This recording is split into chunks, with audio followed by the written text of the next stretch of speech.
Hello, welcome to the Health In Show, an affiliate program of Homeopathy World Community. You've come to the right place to tune in and participate with your comments and questions. Love is the greatest healer of all, but sometimes, in order to change our emotions, we must take action in other spheres of our lives. We speak with experts in alternative and complementary health fields and hope you will benefit in some small or great way. Remember, you are wherever your thoughts are. Make sure your thoughts are where you want to be.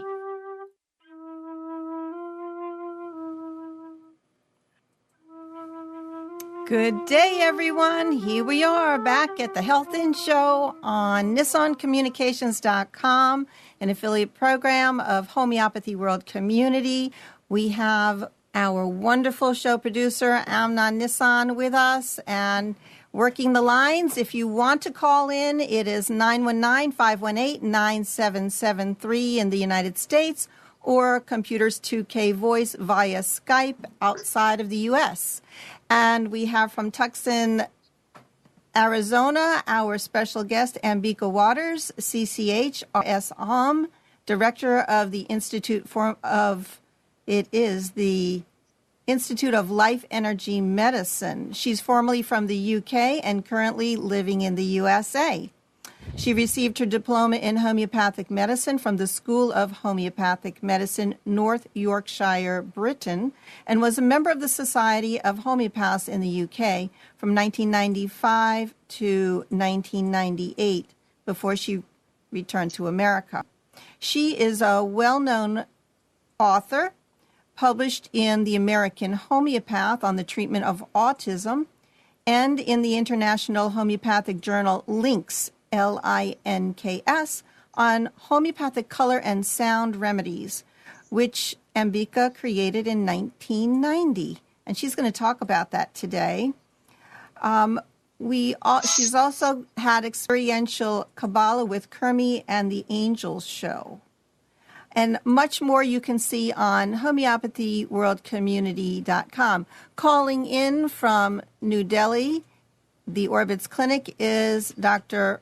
Sharma, Dr. Deepak Sharma, who can, you're welcome to say hello at any time. Yes, hello everyone. Hello Ambika. Hello, Dr. Sharma. And anyone else who wants to call in or put a message on the chat. We're getting feedback? Okay. So today's topic is sexual health, and I have a bunch of questions that I had in mind about it, but we'll get to that after we have a little introduction. I have, my regular intro to the show is about being with your mind. Wherever your mind is, that's where you are. And I also have a quote from The Empty Chair, Living in Tune by Rav Breslov, that says, everything in the world, whatever is and whatever happens, is a test designed to give you freedom of choice. Choose wisely. So whatever happens to us, we are constantly adjusting and moving forward with that. Dr. Sharma, do you have any opening questions? Yes, definitely. I want to ask Ambika that please tell about the cases and on the sexual health and how to maintain with the homeopathic drugs. This is the main topic of today, and we are having many listeners and the members on the chat also. So we are just and to take ask about some more questions. Okay, did you catch that? I think I did. You would like some cases about the sexual remedies, is that correct? Yes, definitely. Well, I'll start by telling you how I came to the field. I had a client for many years, a woman in her mid-60s, happily married. I treated her constitutionally for about 5 years, and she had many of her chronic symptoms cleared up. And at one point, we had developed a nice contact where she could talk about her sexual issues, and she had gone through menopause, and her biggest problem was that she experienced sexual dryness when she had intercourse. And did I have anything for that? And I hadn't really thought about that, although I've had many inquiries from many women over years of treatment. And finally I thought, let me take these color remedies, the sound remedies, and study sexuality and see what I can come up with. So I developed a cream.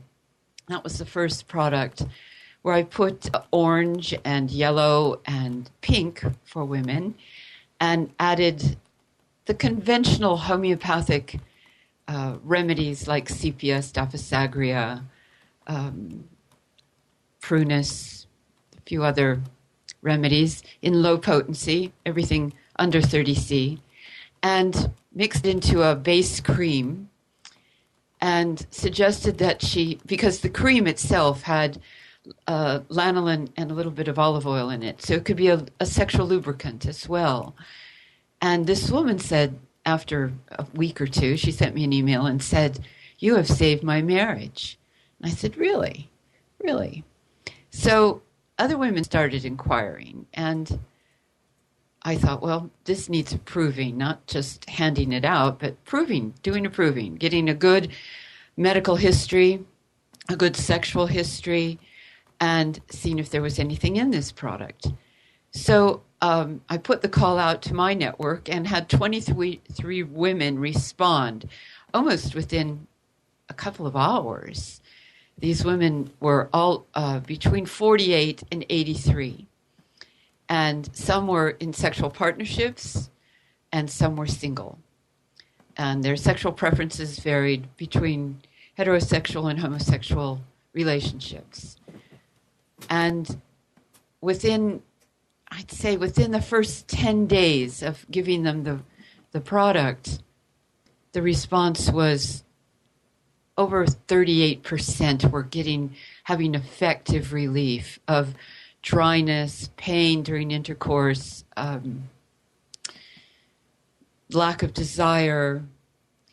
And within 2 weeks, women who had never initiated sexual activity were suddenly initiating sexual contact with their partners. And within a month, almost 90% of them had experienced some positive change in their sexuality. Some just said it made them feel good. They just felt great. It was like putting on cologne. They dab it behind their ears. I mean, the thing about this product was you could use it as a sexual lubricant or you could put it anywhere on your body. And that started me thinking this could be something to really help women. At the time, I hadn't even thought about helping men. I was just going to ask you that. Do you have no, it was male? It was just I do. I have a male product that's amazing. It's just so amazing. You have male.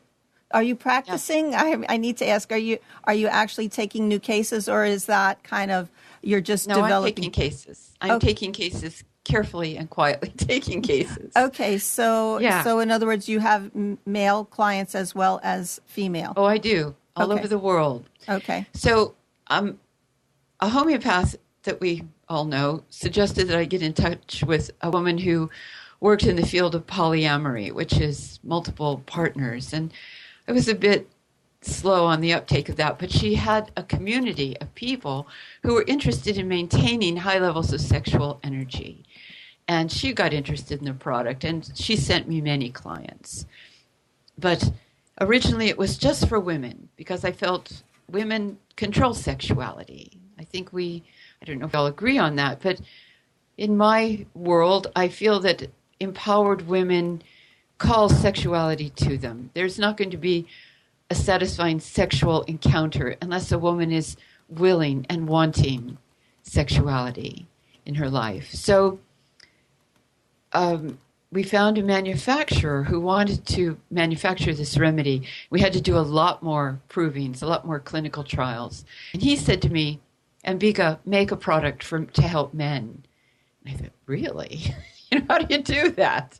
So again, I applied the color and sound remedies, and I did a lot of testing, a lot more testing with men, because you're dealing with gravity. You're dealing with a whole different set of pathological dynamics with men.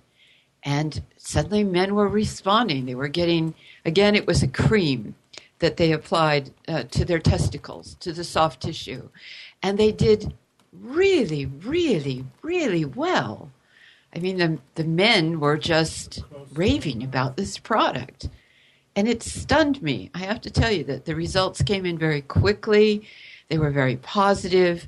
There were no side effects. With the male product, there were some remedies in there that, again, it was polypharmacy. There were products in there that could have created aggression. That was my one fear, to really avoid aggression with men. There was agaricus in there, and it's an aggressive remedy. But there was also some sepia. There was some sulfur. And none of these remedies interfere with each other? No, that was the thing, to find out how they worked in union, because I'm a classically trained homeopath, and this is the first time I dabbled in the field of polypharmacy. I kept things low. I studied the effects of herbal, there are certain herbal remedies, especially for men, that are, I don't think they're very... Sabal cellulata?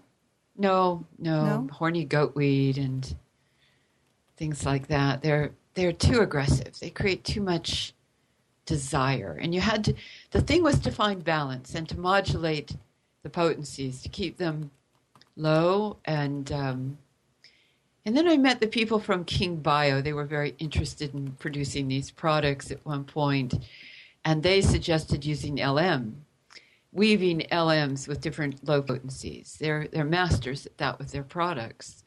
So I started doing that with both a male and female product. And then I thought maybe this was better delivered not in a cream form, but in a pill form. And that's what we've created. That's what we've come to the conclusion of, that best to use as a pill, and to take it as needed. But the longer a person takes it throughout, let's say, a period of a month, the more stabilized their sexual energy becomes, and they need less and less and less of the product, both male and female, until the sexuality is really anchored in. And then from time to time, if that sexual energy is flagging, then take a dose.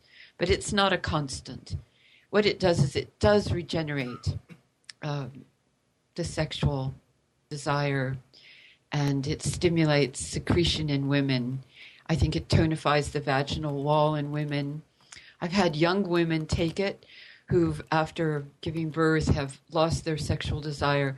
They love it, but it does seem to have some interference with lactation. So I do caution young women who might be lactating to take a dose, but not do it on a regular basis. That's the only contraindication that I've come up with in 3 years of doing clinical trials. So is this being produced by King Bio? No, it's not. Okay, because they're here in North Carolina. I know, and they've come up with their own product, which is very different from ours.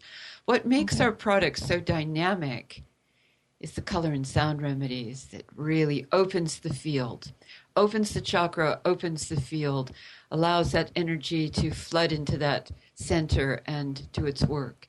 And then the homeopathics and low potency, they bring balance. They bring desire. I would love to learn a little bit more about, spend a little time talking about the color remedies. You say orange, yellow, and pink for female. I don't find, if I go into my repertory, I don't find that colors come up very often. How do I learn about it? And what is it more like you would use a cell salt? I mean, how do you use color remedies? That's a good idea. Go ahead. Color remedies are adjunct remedies. They're not constitutional remedies. I never intended them to be major players, although in some parts of the world, people take them up to 1Ms and 10Ms. I keep them under 30 and under. I was taught that imponderables needed to be 30 or under because we don't know what they do to the vital force. Oh. They open the field. I don't know how to put it any other way. I've studied and written about chakras for 25 years. I've got 8 books on the chakras. So my understanding of the energetic field is that these color remedies correspond with the chakras. Red for the root, orange for the sacral, yellow for the solar plexus, green and pink for the heart, turquoise for the throat, indigo blue for the third eye, and violet for the crown chakra, and magenta for the Alta Major chakra, which sits above the crown, and then rainbow, or what is called spectrum, for the whole vital force. I've used these in cancer cases. I've used them with dying people. I've used them in diabetes. I've used them very successfully in the treatment of autism, which I specialized in for many, many years. And you used all of the remedy, all of these colors for autistic children? It wasn't a specific color? Well, yellow is the best because autism is, in my understanding, it's really a disease of digestive imbalance. It is right. It is a function of malabsorption. It's a function of dysbiosis. And yellow, which works on the solar plexus and affects the digestive processes, has a major, major effect on autism. John Melnicek presented a case several years ago at a conference on just curing a case of autism in a young Chinese lad with just yellow. And I don't think the homeopaths even could grasp that. Apparently, they just said, is that possible? Yes, it's possible. But I've used many colors, many colors with children. I found magenta worked beautifully with children. Yellow works beautifully in complement to magenta. Turquoise opens the throat center. It depends on their individual case. It depends on their individual history. Depends on their parenting. Depends on where their parents are at. But yes, I've had great success with color remedies with children. Okay. You in your introduction, you brought up so many different ideas for me. One of the things was, does sexual health change over time? You said that the first woman, it was after menopause. And is it natural? I mean, can you start off life as not a very sexual person or a highly sexualized person, and either that carries throughout life, or does it need adjusting in any way from what your birth heredity is? I think that's a great question. Well, I think if you look at the emotional and mental, spiritual aspects of sexuality, what blocks sexual function is shame and guilt. And it's a cultural overlay.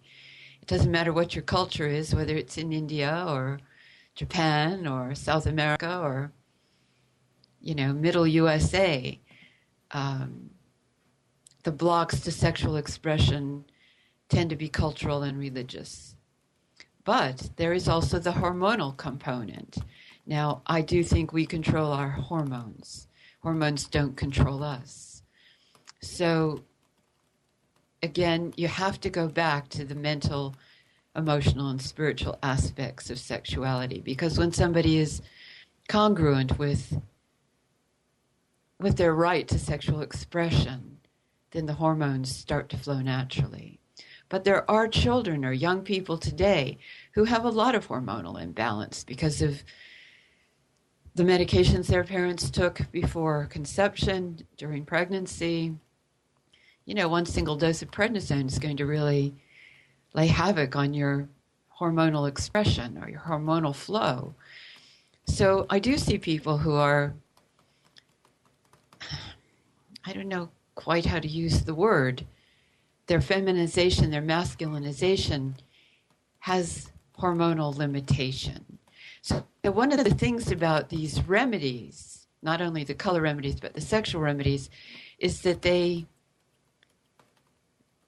stimulate and implement the flow of hormones. I've seen that. I've seen it in men who had very low testosterone levels just suddenly become more sexual and have more desire. There's also situations where people may have illness in the family, or an autistic child, or they're living with their parents, or their financial issues. And sexuality gets put on the back burner. You know, in these trying financial times, sexuality is very limited. I wrote a book recently called Healing Martyrdom Through the Soul of Pleasure and the Spirit of Sexuality. And it's my understanding of martyrdom that these times, they bring out suffering, they bring out victimization, they bring out martyrdom. And our antidote is pleasure. Pleasure, what makes us happy, what gives us joy. And what's more joyful and more lovely than sexuality at any age? Touch and warmth and humor and laughter and sharing. These are the things, you know. I loved what you said in your introduction about love being the greatest medicine there is. Absolutely. And sexuality is our physical expression of love. I have so many questions to ask you. I love what you're telling us. You know, you said that our sexuality or our sexual health really depends a lot on other factors in our lives. How, what is the status of health of our parents, how much drugs they have taken, or as a child you have taken. If you're an asthmatic, are you taking prednisone? And then what happens as you get into developing your sexual maturity? And also concerns about your financial health and your worries and concerns. It all affects your sexual health. I'm very, very concerned about the environment and the phytoestrogens, the plastics, the chemicals in the water, all of these things. Now, can your remedies, how can homeopathy help with such massive what do I want to call it, just attacks on our body, or, you know, imposition to try and keep a balance because of all of these chemicals in the environment? Well, I was taught in homeopathy that our job is to create balance in the organism. And you could do that with constitutional remedies, absolutely. You do them with cell salts. You do them with color remedies. You keep your emotions balanced. But you're right about the environmental assaults. They're incredible, and they're horrible. And we build strong immune systems. That's what we do. We're in the business of creating viable, strong immune forces, vital forces. That's our job, to the point where people can digest properly, assimilate properly. You know, malnutrition is not just for the poor. It's something that's affecting everybody. Watching the drug intake there's nothing worse. There's nothing worse. Sugar. Oh, well, sugar. But sugar goes with drugs, you know? Yeah. You can almost tell what drugs people are taking by listening to what they eat. People who take drugs eat sugar, and they can't get enough dairy and wheat. They can't get enough of what they don't really need, because those things are soothers to those harsh chemicals that strip the mucus lining of the digestive system. I mean, it's horrendous how acidic people are from these medications. And it's a shame. That's all I can say. It's a shame. Hopefully they come to the awareness of good medicine that's resonant with their higher consciousness. Hopefully they do. And I love that you have your color behind you, your blue and your orange shirt. And, you know, all of these colors affect us that are surrounding us every single day. How you decorate your home indoors, and if you go outside and get some greenery and some blue sky and really just connect with that a little bit. I really want to learn more about the color remedies in a moment, though. Something that you said earlier about how women are in control of sexuality, and unfortunately, sexual abuse is rampant worldwide. 1 in 4 girls and 1 in 6 boys have been sexually abused. And I don't see that, women are in control that much. Can you explain that a little bit? There is no sexuality unless women are compliant and desire sex, real sexuality. And I was thinking, Dr. Sharma, India knows this. India knows it better. It's an ancient understanding in your culture, in Hindu culture. And, I think about the temples at Karnak, and I think about the colors of India, which are so outstanding, those beautiful silk saris. And I had the opportunity to go to India twice and really work with Indian silks and use my color remedies there. I was in Lucknow with Yes. Punjaji, and he was surrounded by doctors and surrounded by homeopaths. Rajan Sankaran was there, Jeremy Shear was there, Misha Noland was there. Murray Feldman was there. These were great times for getting to understand sexuality and in an ancient mythological way and the nature of color. The Indian community has used honey as a way of preserving color. And when I studied in India, in England, I met many Indian women who would bring jars of honey from their communities in India, bring them back to England and have a spoonful of the goodness of their village every day. So I know that the vibrations of color, they go deep into the economy. And the true nature of sexuality and the female force, there is nothing as powerful as feminine energy. When it's open, when it's vital, it's what makes the world turn, I think. And a woman who loves herself, who loves her sexuality, who's healed her abuse, is a beacon of sexual energy. And I mean that in the most positive, elevated, and elegant way. I've seen women in their late 80s who are beautiful and sexual. And do these remedies help a person recover then from, because I think Renee Herman is also using some color remedies for PTSD. So for sexual abuse, so do you have any particular colors in mind for these kinds of victimization? Yes, pink and orange. We found that pink and orange many, many years ago stopped suicidal tendencies. That was a big thing. Pink and orange is like having a party. That's what I say. Take pink and orange, it's a fiesta. And they go a long way to lift very broken spirits. Pink and orange, but you can only take them in daylight hours. These color remedies follow the sun and the moon. So you want to take yellow like sulfur. You take sulfur early in the morning. You don't take it in the afternoon. You don't take it in the evening, or you'll be up half the night. And it's the same with the color remedies. They follow the sun. When people lose their grounding, you give them red. When they have issues with sexuality, money, pleasure, joy, orange, orange, orange, and pink, which softens the heart. I've had people who've had tremendous loss in their life who just thrive on pink.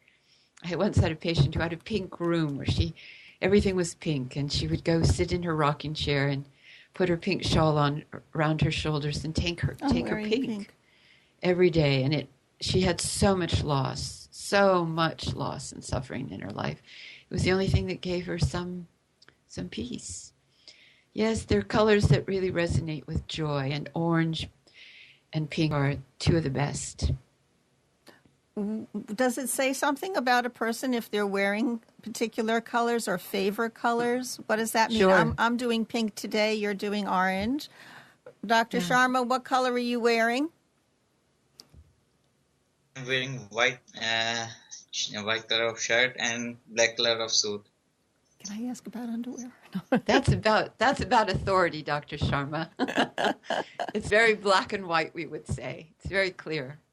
That's very You wear clear. the same color every day, Amnon. What do you call that? Khaki green? Olive drab. Olive green. What does that tell us? A man who loves nature and a Woo! man who likes peace. A man who likes peace. Green is the color of peace. Color of peace and the color of war. No, nature. Nature? Love of nature. Yeah. Okay. Well, it's camouflage. Oh, you wear camouflage, right? No, Camouflage you're not is- wearing camouflage. No. So, and a person can like more than one color, can't they? Hopefully. It's one of the things I learned to do in homeopathy. I have a big color chart on my wall, and I would say, what is your favorite color? Uh-huh. So when I would see people take, there's a certain blue of Staphylos aureus, which is made from the blue delphinium. And when that finger would point to that blue, I would often think, these people may well need Staphylos aureus. Uh-huh. And children are wonderful when you show them the color chart. And, I like that one, I like that one, I like that one.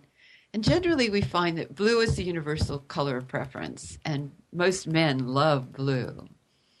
They're happy with blue. The bright colors like red, they shock. But, I also found that in certain climates, very sunny climates, where people wear a lot of colors, when they internalize colors, they like the cool colors. And in cold climates like Finland, where I've been several times teaching, they like the warm colors, the vibrant jewel colors. And their ability to internalize is tremendous. They can see colors in their inner eye. I've learned a lot about color from different cultures and different climates. Do we have a caller on the line? Say hello. Hey, Debbie, this is Kavita Kukunur. How are you? Good Hi. day, Kavita. Hi, Kavita. How Hi, are Ambika. you? I would love to hear your voice. I'm sorry, I was yours on the too. iPhone and for some reason several disturbances, so I did not call in back before. But thank you so much for being here. And sorry to disturb you, but let me tell you 1 minute.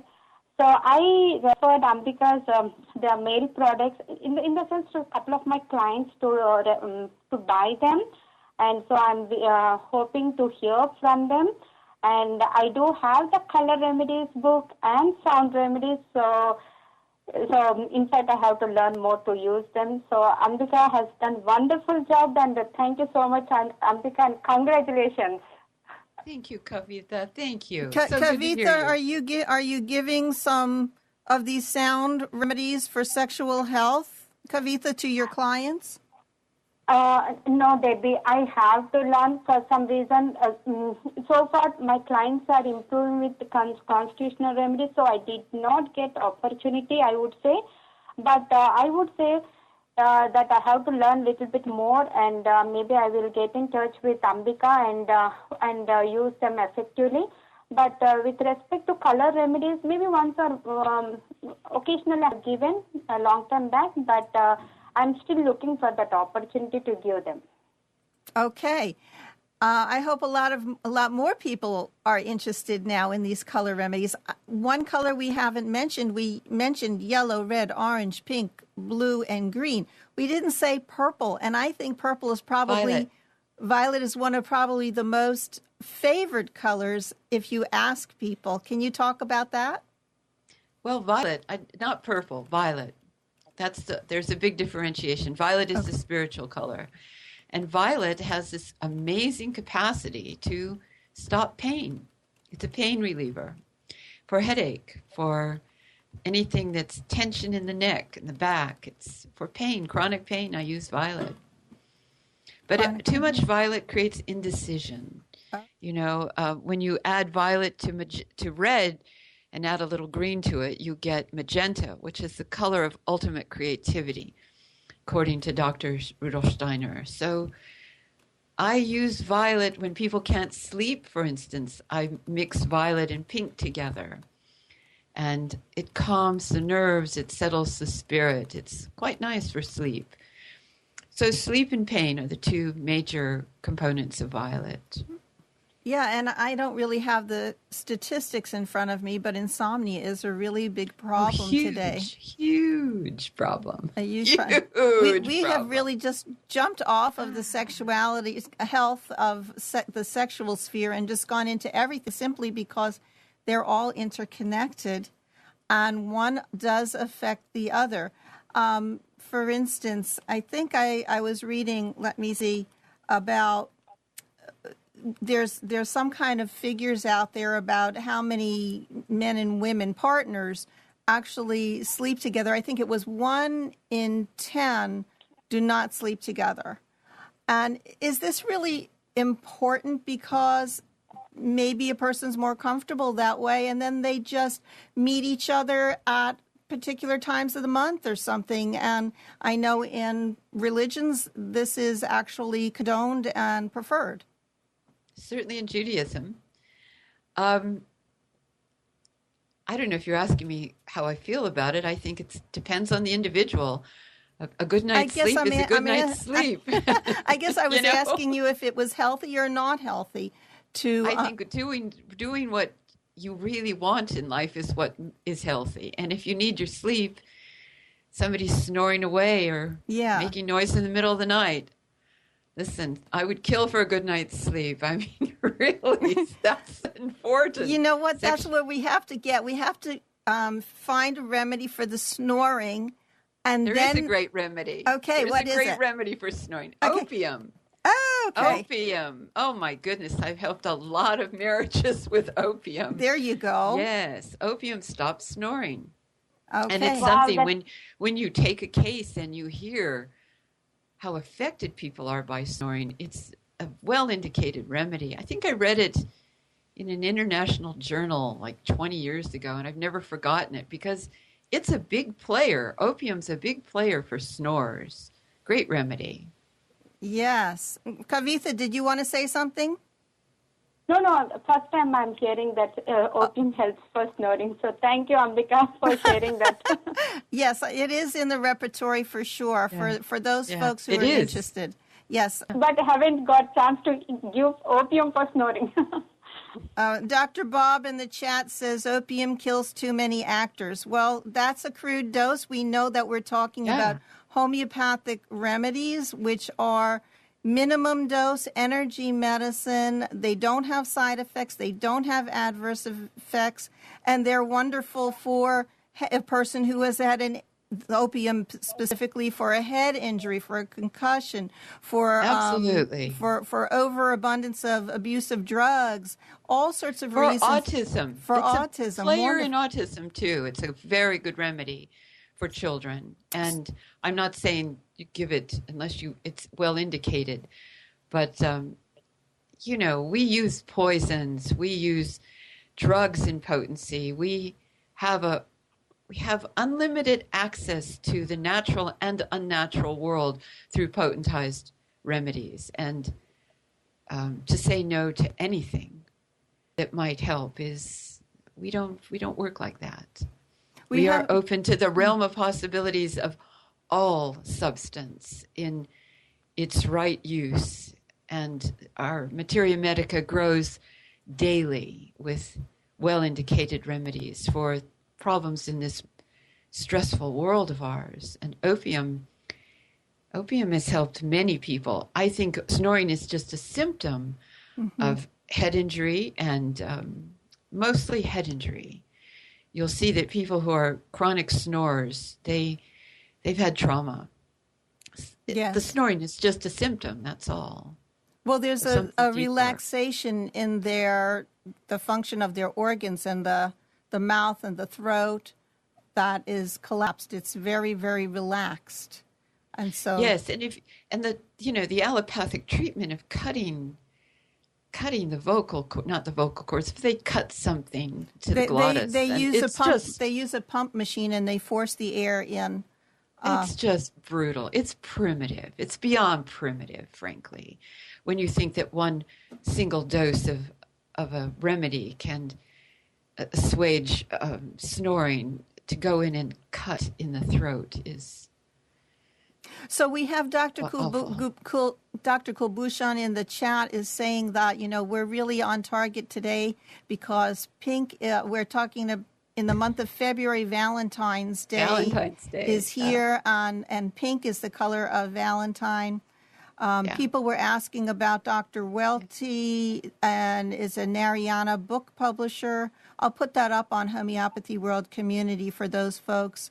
Dr. Mimi is saying colors are visually energetic and part of the light spectrum. I don't think they can be quantified in substance to be prepared homeopathically. So she's wondering how they are prepared homeopathically. Good question.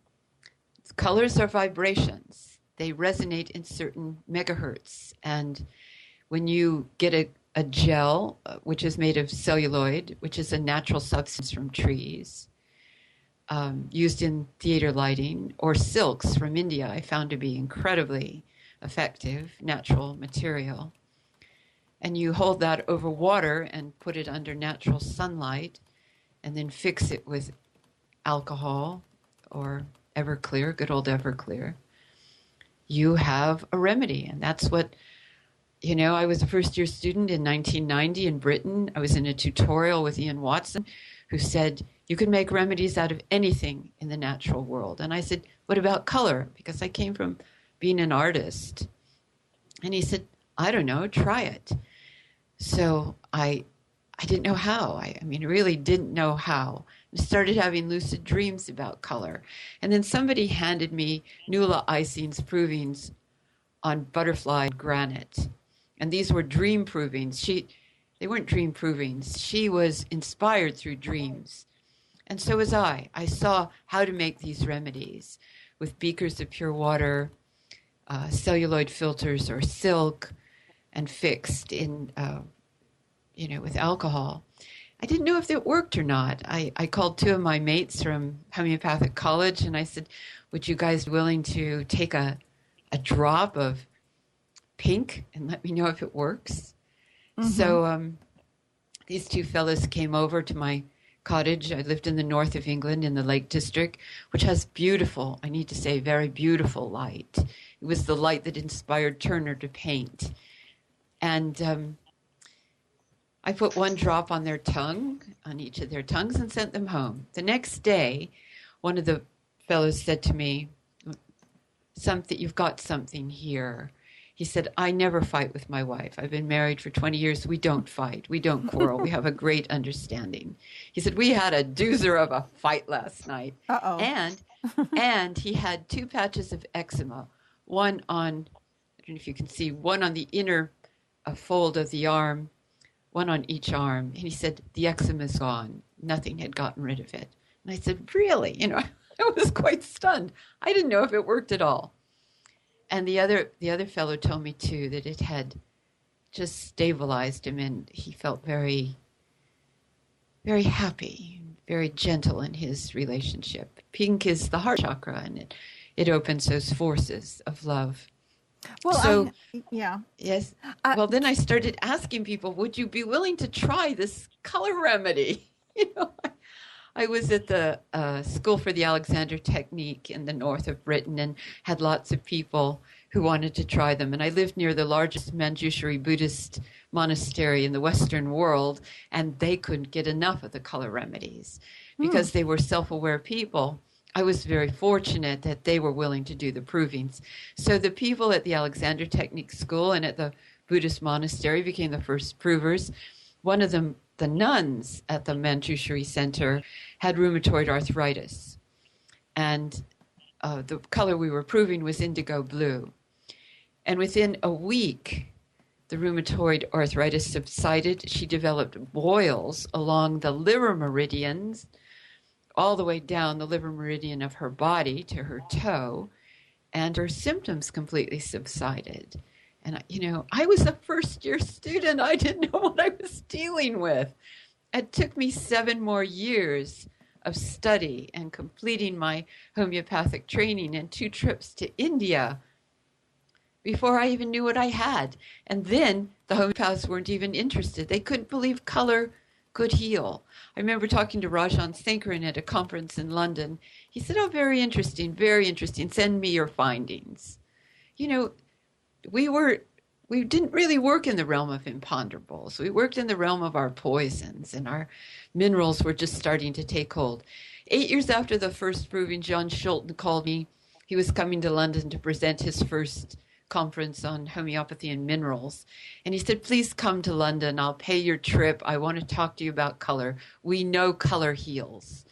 So I went down to London, and I was fascinated by what he was doing with, compound mineral remedies and salts. I mean, he was amazing. He was one of the great eye-openers of my homeopathic education, and he loved the color remedies. And he said, I'll publish your findings. But I had just thrown 8 years of study away because nobody was interested. He said, do the provings again. I said, it took me 8 years. He said, find some people to help you. Don't do this alone, which was very important for me. I found 3 homeopaths who were more than willing to help. They took the color remedies to a far, far superior level than I could have done alone.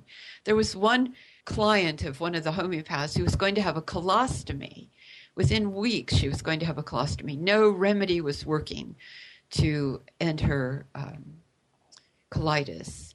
And the homeopath gave her a single dose of red 30C, and it stabilized her bowels. She didn't have to have a colostomy.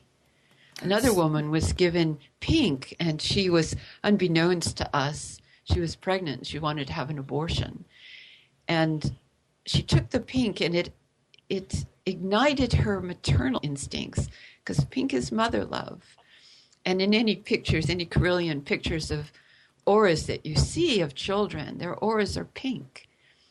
And she decided to keep her baby and to mother. That was huge. That was huge. Where can people get these color remedies? Well, they're on my website. You can get them on my website. So are the sound remedies. The sound remedies were made 7 years ago in the mountains of New Mexico. They were the next step, and they've actually proved to be much stronger than the color remedies. They're only potentized to a 6x, but they're very, very powerful. I'm concerned. I'm a very curious and exploration. I like to do testing. And so would it harm me if I took, over time, one of each of these colors or one of each of these sound remedies? Would it do some harm to me, or would it benefit me in any way? I think they would benefit you, but it's, if you're taking for a specific condition or a specific state of mind, it will help you. If you're doing a proving, it'll be interesting to see what comes up. I ran a school in Chicago called the School of Spiritual Homeopathy for 5 years, and we proved the sound remedies and proved them. We did provings, not whether they were clinically applicable. We did provings, and people who took the sound remedies had some really amazing experiences that we've cataloged. And it sounds like I'm going to be going on a trip. No, Kavitha, did you have a comment? Yes, Ambika, however, for diabetes, the sound remedies which have been effective, and what do you say with respect to giving them for a diabetic mellitus? For what? For giving them for what? Remedies. These are color remedies for diabetes. Diabetics. Well, I would use yellow for diabetes. Absolutely. Okay. Absolutely. It'll tonify the liver and the pancreas. It'll help the gallbladder. Stabilize stomach acidity. Absolutely. It's okay. So Amnon is asking for diabetics type 1 or type 2, but I think that what it is, it's tonifies the liver itself, right? I mean, each remedy is touching the chakras. Yes, we're talking about opening the field here. And the field, the psychological field of diabetes, it's about lack of empowerment. Always, always, always, whether type 1, type 2. And it opens the field, and it helps that light of, that golden light of self. Call it God light, call it Christ light. It's the light of self. And it opens that field, and the organs respond. The organs respond to the higher principle. They don't create the higher principle. The higher principle creates the organs. And so those organs are fed by that field of light, that field of color.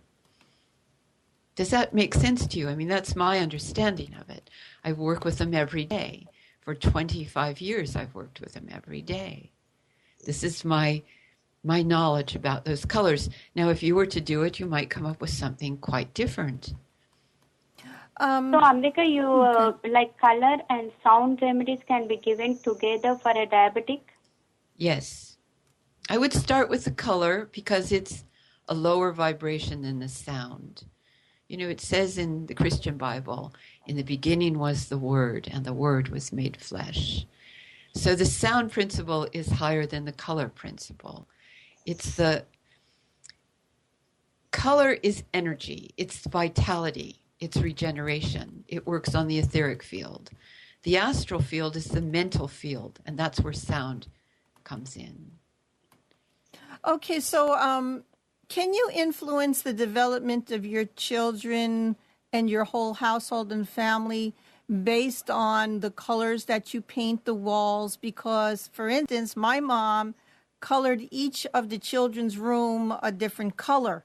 So, like, I got raspberry or pink, and then my brother got blue, and another sister got another color. So is there an influence that, and the kitchen was another color altogether. So I guess it was yellow, maybe.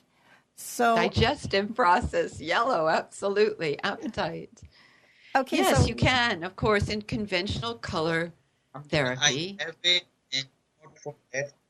Dr. Sharma? On the colors that you, yes, I have a comment on these color remedies that we are also having many homeopathic medicine described by the Peter Morrell, and you just write the book The Healing Power of Metals, The healing and he power of described metals? the Metals? yes, the healing power of, yes, and he described basically according to the chakras and the color, as he describes sun denotes the gold and the yellow colors, and he described the medicine of the aurum metallicum.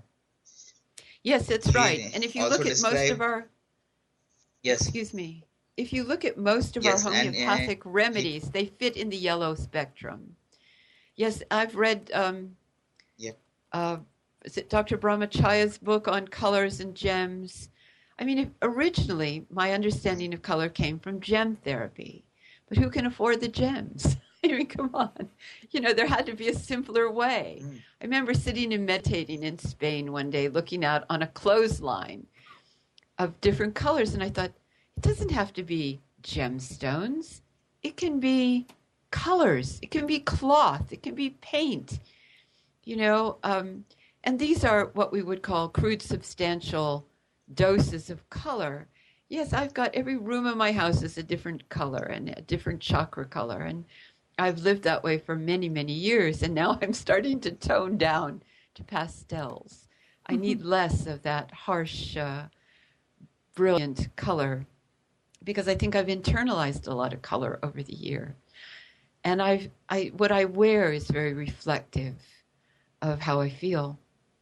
You know, if I need something to feel physical and vital, I'll wear this color that I'm wearing today. And if I need to be quiet, I wear softer, paler colors.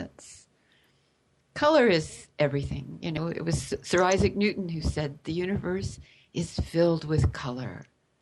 Least we forget. Least we forget. And a lot of people in the fashion field would say, I think it's turquoise. Today. Today. It's like a universal color because you want something that's going to go along with your skin tone.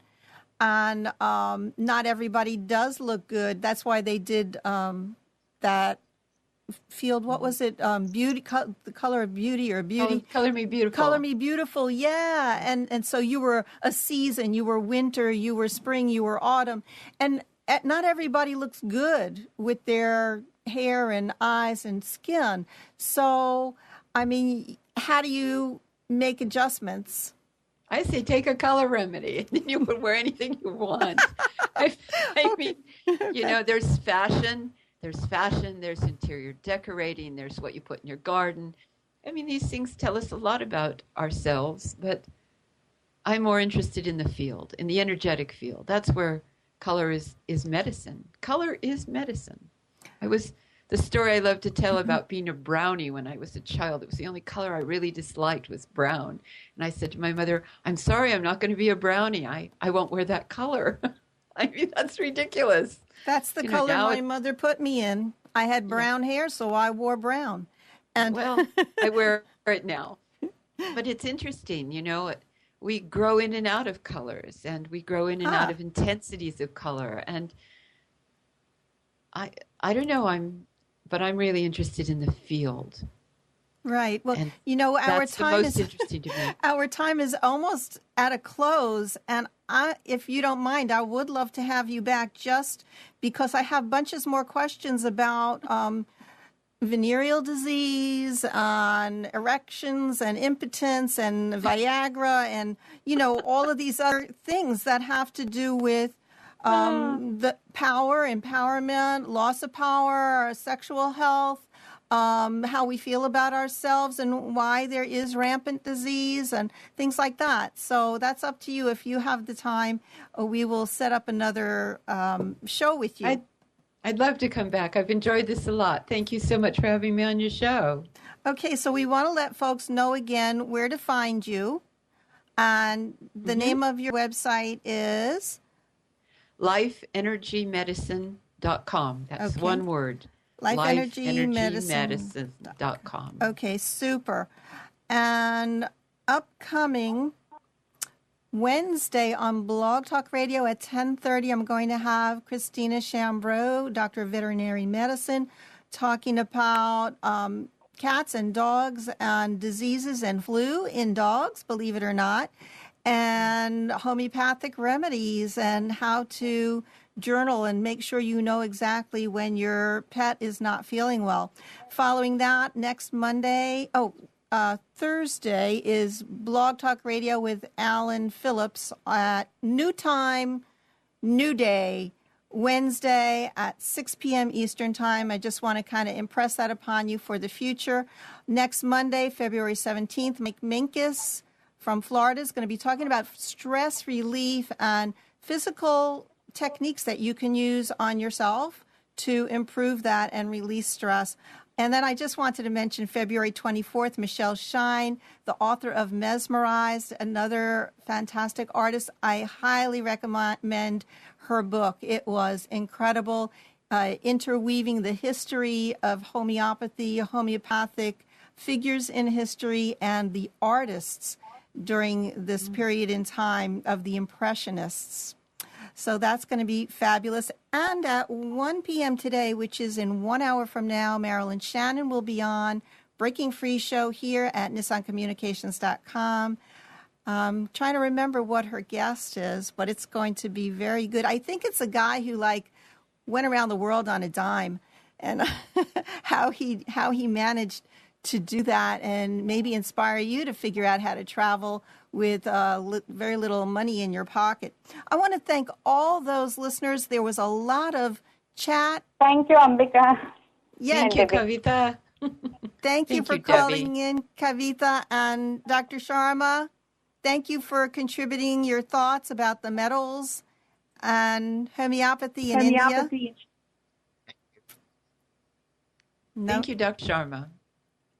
And all those folks on the chat, Dr. Kulbushan and Michelle, Dr. Bob, Fairy Mom Mary, Parveen, and if I missed anyone, I'm sorry. Gabrielle, you've given us a lot of notes about resources for the gemstones and amethyst and the diamond and other kinds of resources. So thank you, everyone, for contributing to this show and making it what it is. Lots of love, waves of awareness, and I appreciate that you were here with us, Ambika. Thank you. Bye-bye. Bye.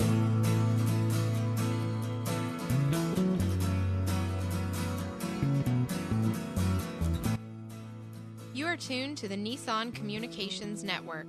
Our weekly lineup of call-in programs includes Computers 2K Now with Amnon Nissan, Health In with Debbie Bruck, Breaking Free with Marilyn Shannon, Lessons of Vietnam with NCVVI members, Reawaken Your Brilliance with Julie Seibert, and if you tuned in too late, you can always watch each program in its entirety or download an MP3 audio file of it at www.nissancommunications.com. Sponsored by thatvidblasterguy.com, carolinaapparel.com, and deltaforce.net.